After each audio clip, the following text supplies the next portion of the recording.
coucou, je suis ravie de vous retrouver pour la présentation d'un nouvel oracle. Et aujourd'hui, il s'agit de l'oracle Denise, qui est la suite de l'oracle Mirette. Donc tous les deux sont des oracles auto-publiés créés par Fanny, donc plus connue sous Mirette sur les réseaux sociaux. Je vous mettrai de toute façon le lien de son site internet.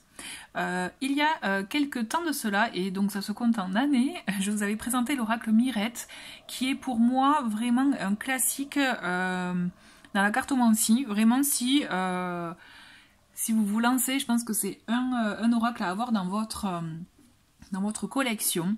Pour moi, il a été vraiment un oracle qui a lancé beaucoup de choses, notamment les petits formats, puisque nous sommes sur un format de cartes 6,5 par 6,5, le format carré, donc bonne prise en main. Vous pouvez le retrouver donc dans sa boîte et son petit livret. Je vous fais une brève présentation, mais je mettrai en lien la vidéo que j'avais faite à l'époque. Là je vous le montre un peu plus en détail, puisqu'effectivement entre temps elle a rajouté donc cette boîte et ce petit livret où vous avez l'explication des interprétations. Mais je voulais vous le montrer puisque effectivement l'oracle Denise, que je vais vous présenter plus en détail, est la suite de cet oracle inspiré art Renaissance, puisque Fanny, donc Mirette, la créatrice, est une passionnée d'art, vraiment sous toutes ses formes, et elle a retranscrit grâce à cet oracle son amour pour l'art Renaissance, et qu'elle a transformé du coup en oracle divinatoire. Effectivement, pour avoir fait plusieurs tirages avec, c'est pour moi un oracle, comme je vous l'ai dit, une valeur sûre, qui apporte beaucoup d'informations, qui aide à travailler son intuition aussi. Si vous avez envie de le travailler, là c'est l'oracle parfait. Et pour moi, c'était vraiment un des premiers oracles qui a lancé aussi le fait d'utiliser des œuvres dans l'aspect divinatoire. Pour moi, c'est vraiment une précurseur. Donc l'oracle Mirette. Aujourd'hui, je vous parle plus en détail donc de sa petite sœur, l'oracle Denise. Donc il faut savoir que Mirette, il y a 50 cartes, Denise également.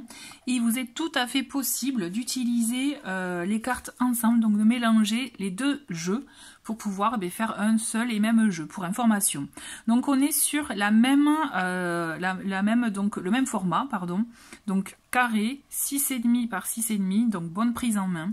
On est sur une qualité de carte grammage à 400 grammes, donc vraiment très bonne qualité, sur de l'aspect mat. Donc vous le recevez dans ce petit boîtier cartonné, et vous avez également, donc là c'est pas sous forme de livret, mais c'est sous forme, je vous montre, de pages avec donc tous les mots-clés pour chacune des cartes. Donc comme je vous l'ai dit, il y en a 50.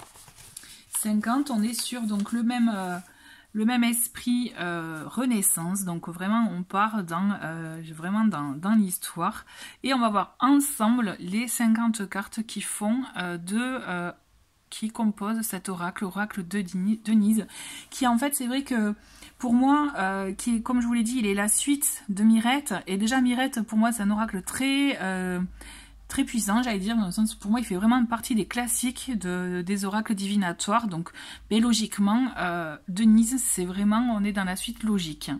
Donc voilà, donc là nous avons la carte conflit. Donc à chaque fois quand même vous pourrez remarquer la recherche qu'elle a faite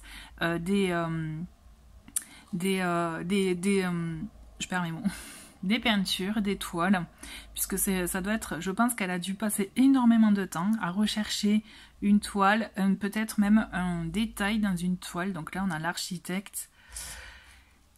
Comme vous pouvez le voir, à chaque fois on a donc la peinture, les mots-clés, enfin le nom de la carte, pardon, mais qui donne du coup effectivement une indication pour l'interprétation, d'où le fait, comme je vous disais, de pouvoir travailler son intuition grâce à cet oracle. Duel sur l'échiquier.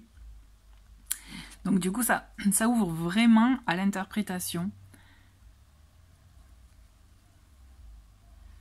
Hop, je vais essayer d'aller un peu, pas vite, hein, mais au moins que vous puissiez voir les cartes, puisqu'effectivement, à mon sens, elle parle d'elle-même, et vraiment, vous voyez, si vous vous sentez inspiré, si elle vous appelle, logiquement, voilà, avec prier, déjà ça donne beaucoup d'indications.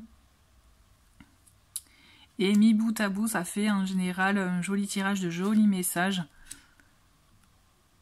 à partager.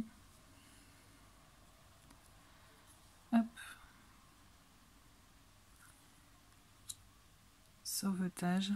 À chaque fois, moi, je suis épatée par ce travail qu'elle a fait de recherche pour chacune de ses œuvres. Vraiment, homme de l'ombre.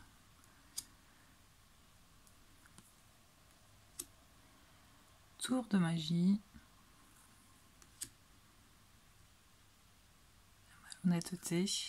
Ça vient travailler aussi pas mal de, je dirais, de côté un peu psychologique aussi, vous voyez, par rapport à la malhonnêteté, ou aussi le côté, ben là, vous voyez, la fierté. Ça peut aider aussi à mieux comprendre peut-être l'état d'esprit d'une personne ou comment une situation peut être décryptée, justement, je vois cryptée. Bébé. Calomnie. Alors par rapport à Mirette, c'est vrai que j'ai remarqué qu'il y a beaucoup plus de cartes qui sont, alors je dirais pas sombres, mais enfin qui ont un fond sombre déjà, mais qui sont un peu plus fortes, un peu plus tranchées, je dirais, dans effectivement le message qu'elles envoient, quoi. Autant Mirette était un peu plus douce, celui-ci sera un peu plus tranché, donc c'est pour ça, d'où l'intérêt effectivement de peut-être les mélanger, parce que ça pourra apporter peut-être un équilibre ou des messages plus modérés, ou toujours avoir peut-être un pendant, un côté aspect fort, un côté un peu plus doux, pour pouvoir trouver l'équilibre dans le tirage ou dans la situation. Donc voilà, jeunesse, printemps, philosophe, faire naître, l'âme d'enfant, et on finit sur amour, création. Et donc voilà, donc les deux oracles, Mirette et Denise, comme je vous le disais, voilà quoi, qu'il est fort possible de mélanger pour faire vraiment des tirages plus complets. N'hésitez pas à me dire en commentaire ce que vous avez pensé de cet oracle. Je vous dis à très bientôt.